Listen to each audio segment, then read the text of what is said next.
Hi, it's Sean, and you're listening to The 3-Month Vacation.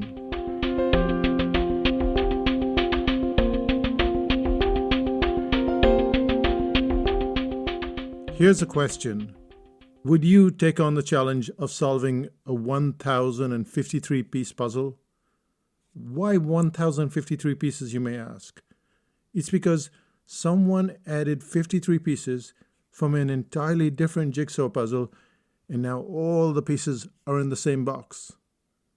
What seemed like a challenge with 1,000 pieces is now a bit of a nightmare because you have to separate the pieces that don't belong to this particular puzzle.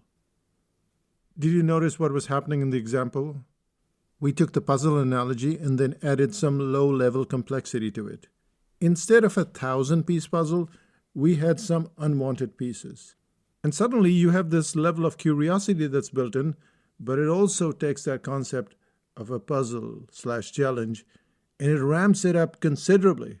With this very little tweak, we have taken what seems to be a tedious and overused analogy and given it a new lease on life. All analogies don't necessarily need to be fresh. They can stay boring at the start. For instance, let's say you have the analogy of a staircase. A staircase might represent steady progress upwards. However, when you tweak that analogy and you give it a new lease on life, your analogy could go like this. Imagine a staircase, but not an ordinary one. This particular kind of staircase was steep, at an angle of at about 45 to 60 degrees.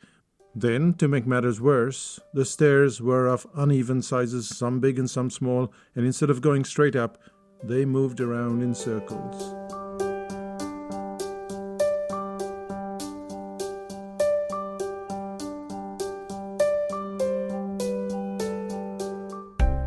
What we've done is taken a relatively boring and overused analogy of the staircase, and we have given it some oomph.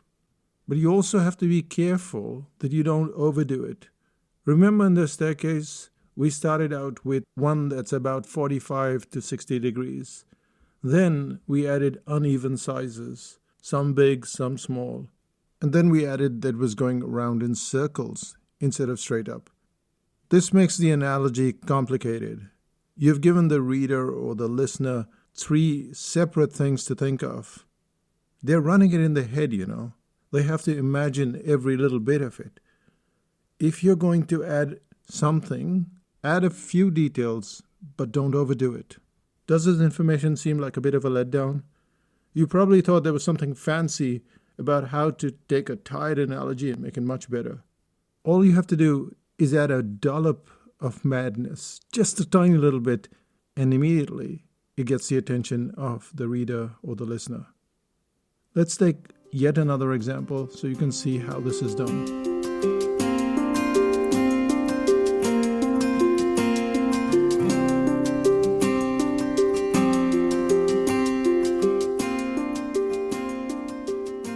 Here's an example from the book Suddenly Talented. And in this chapter, it describes how talent is really a reduction of errors. Here we go. Let's say you're entering your home in pitch darkness. You could find your way around without the lights, couldn't you? Even in an emergency, you could move around at a brisk pace. Until someone moves all the furniture. Suddenly, it's a nuisance as you find yourself flung back into a chasm of errors, but only until you figure out the new layout. In every situation, whether we're learning Photoshop or learning how to make a curry, we are a basket case of errors. Take away the errors and what remains? Talent, of course. As we analyze that piece, we notice that there is not much that we have to figure out. It's not like the steps example, which has so many variations. You already have walked around in the dark in your house, and you've bumped into stuff. And it doesn't take much of a leap for you to realize that if someone moved all the furniture, you'd be in trouble. And with that, we come to the end of this episode. Let's do a summary.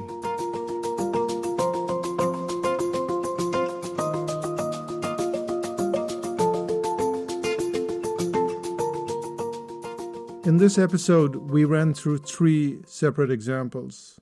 The first was the 1,053-piece puzzle. The second were the stairs. And the third was finding your way around in the dark without hitting all the furniture. And 2 out of 3 work, and they work because they are simple, but they also have that little tweak that makes them fresh and gives them a little oomph. And just like that, you've taken your analogy to the next level. Because you added your own little twist to the story, there's probably no other analogy on the face of the earth that's similar to yours. That brings us to the end of this podcast. Let's find out what's happening in psychotactics land.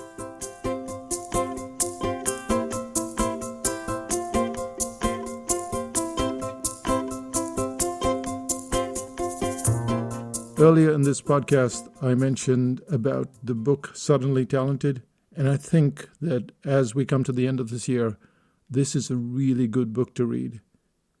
If you want to listen to it, there's also the audiobook. It takes about 2 hours, but the book is not very long either. Download it from psychotactics.com/talent, and you will be surprised at how it destroys that myth that we needed to be born with skill, that everybody is more talented than us. And if you're a parent or a teacher or a trainer, you will change the way that you approach learning and teaching, because the book shakes you up a bit. Just a little bit, but it does. So that's psychotactics.com/talent. I'll say bye for now. Bye-bye.